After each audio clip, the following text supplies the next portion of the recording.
नमस्कार। मिथुन राशि पर प्रमुख बदलाव, इसके अलावा और ग्रह और राशियों पर भी इसके असर हैं। सिर्फ हम 8 दिन की बात कर रहे हैं, 21 जनवरी से 29 जनवरी के बीच में। ये लेटेस्ट अपडेट है और आपको ये बात सुनना बहुत आवश्यक और जरूरी इसलिए है क्योंकि इसमें आपके लिए कुछ प्रिकॉशंस भी लेने, सावधानी भी रखनी है और डरने की आवश्यकता नहीं है। जिनको डर लगता है वो कृपया इस वीडियो को ना देखें। मैं प्रमुख बदलाव की बात की है यहाँ पर। प्रमुख बदलाव मिथुन राशि पर 21 तारीख को ये हो रहा है। नीच राशि में पहले से ही चल रहे मंगल का बदलाव। अब 3 बात बहुत प्रमुख समझनी है। एक, मंगल नीच राशि में हो और मीन राशि से लेकर मेष राशि तक सबके ऊपर प्रभाव डालता है। देखिए यहां पर मंगल है, ये नीच राशि का मंगल है और रेट्रोग्रेड मोशन, यानी कि एक तो करेला कड़वा होता है और जब उसकी बेल अगर नीम के वृक्ष पर चढ़ जाए तो और अधिक कटु कड़वा हो जाता है। तो यहां हम बात कर रहे हैं कि ये मंगल जब नीच राशि में है और फिर रेट्रोग्रेड मोशन में हुआ और फिर मिथुन राशि में आया और मिथुन राशि शत्रु राशि है इसकी। अब यहां देखेंगे आप कि जो मिथुन राशि है इसका शत्रु चंद्रमा भी है, इसका शत्रु मंगल भी है।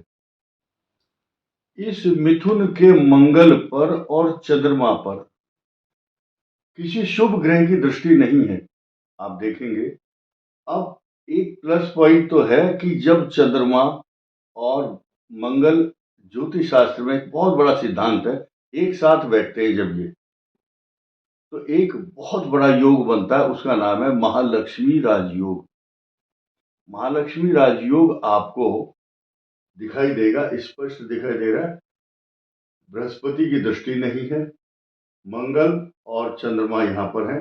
अब इस मंगल की दृष्टियों पर हम विशेष चर्चा करेंगे। नंबर 1, चतुर्थ दृष्टि होती है यहाँ।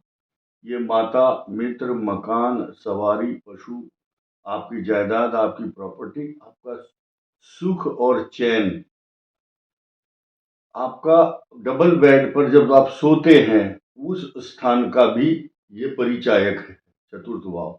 यहां पर मंगल की दृष्टि है। अब ये ग्रह यहां 14 मई तक रहेगा, 18 मई तक ये केतु, और ये 2 अप्रैल तक यहां दृष्टि डालता ही रहेगा। तो ये सुख और चैन को छीनने वाला तो है, स्पष्ट बात है। लेकिन एक यहां पॉजिटिव समीकरण क्या आया कि इस पर भले ही दृष्टि ना हो किसी शुभ ग्रह की, लेकिन ये बृहस्पति शत्रु राशि में, स्थिर राशि में बैठ करके इस द्विस्वभाव राशि को देखता है और ये सकारात्मक परिणाम देता है। केतु की के ऊपर दृष्टि डालता है, तो जितने नुकसान की अपेक्षा, आशंकाएं लोगों को होती है या जिस तरह की इनसिक्योरिटी है, उससे अधिक डरने की जरूरत नहीं है। आपको अगर माता को कोई कष्ट है या आपके पशु को कष्ट है, आपके मकान संबंधी निर्माण कार्य में कुछ बाधाएं आ रही हैं, तो बाधाएं तो आएंगी, लेकिन आपके अथक प्रयासों से, आपके एफर्ट्स से उन समस्याओं को दूर करने में सहायता मिलेगी, क्योंकि ये प्लस पॉइंट आपको मिल रहा है। किसके कारण? बृहस्पति की वजह से। अब इस बृहस्पति की दृष्टि तो मैं बता चुका हूं।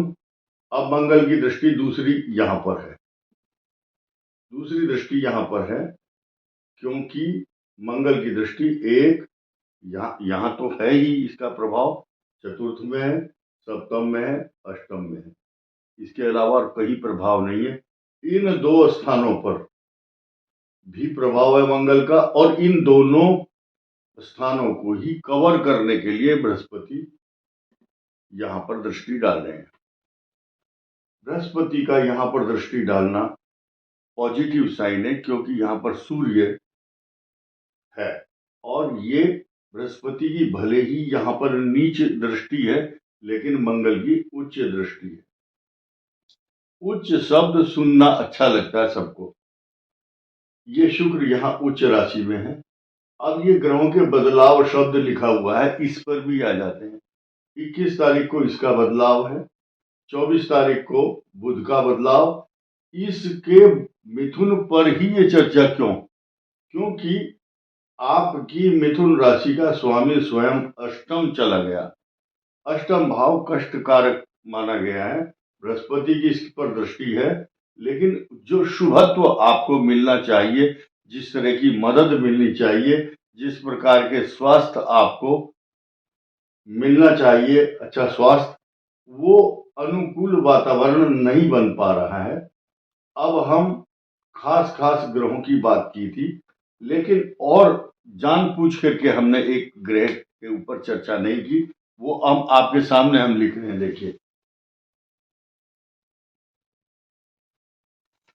सारे ग्रह दुश्मन हो जाएं, जब भगवान आपके साथ हो तो भगवान आपको मदद जरूर करते हैं। और भगवान मदद करते हैं तो इसलिए करते हैं क्योंकि आपका कोई बाल बांका नहीं कर पाएगा। क्यों नहीं कर पाएगा? क्योंकि आपके भाग्य स्थान का स्वामी भाग्यम फलति सर्वत्र, भाग्य फलता फूलता। आने दो छोटी मोटी समस्याओं को, लेकिन शनि आपकी समस्याओं पर विराम लगाएंगे, इसमें कोई संदेह नहीं है। अब आइए एक नए समीकरण पर बात करते हैं। आपका जो 7th का लॉर्ड है वो 12th में चला गया।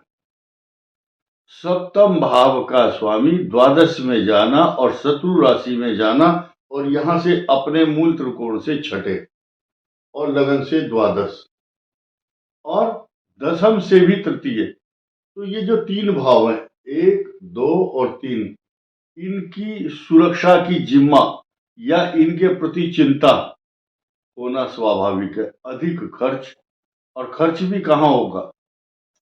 धार्मिक कार्यों में, यज्ञ में, पूजा में, मांगलिक कार्यों में, या जहां पर एक बहुत लोगों के समूह एकत्रित होते हैं, वहां जाकर के आप धर्म कर्म। आजकल लोगों के मन में ये आता है कि हम कोई तीर्थ यात्रा करें। कारण क्या है कि माघ मास है, और माघ मास मकर का मास है, मकर राशि का।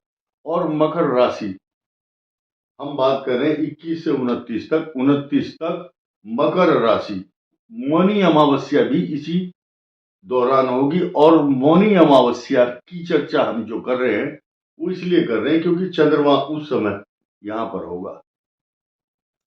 चंद्रमा और सूर्य अमावस्या, अमा का मतलब है इकट्ठा होना, और वासस्य इति अमावस्या, दोनों का वास एक जगह होगा।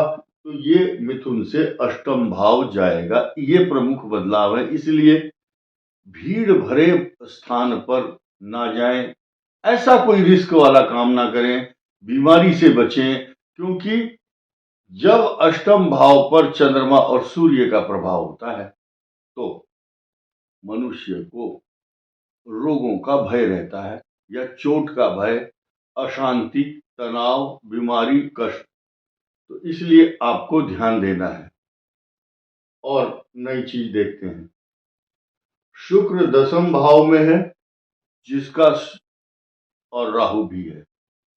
राहु जिसके 10 में दुनिया होती है उसके बस में। लेकिन यहां हम ध्यान देंगे कि ये जो भाव है आपका भाग्य स्थान, ये राहु और सूर्य के कारण फिलहाल पाप कर्तरी योग में आया हुआ है, और बृहस्पति की दृष्टि यहां पर नहीं है। तो कुल मिलाकर के भगवान शिव की उपासना तथा मिथुन राशि के जो आराध्य देवता हैं वो हैं भगवान गणेश। संकष्टी चतुर्थी जब भी आती है, गणेश चतुर्थी आती है, कृष्ण पक्ष हो या शुक्ल पक्ष, 5 लड्डू आप गणेश जी के मंदिर में अर्पण करेंगे तो आपको इतना शांति का अनुभव होगा, आप स्वयं महसूस करेंगे। और एकादश भाव और छठे भाव आमदनी प्राप्त करनी हो, धन का लाभ प्राप्त करना हो, शत्रुओं पर विजय प्राप्त करनी हो, हनुमान जी की उपासना करने से आपके समस्त कार्यों के जो व्यवधान हैं वो समाप्त हो जाएंगे। इस वीडियो में इतना ही। धन्यवाद। नमस्कार।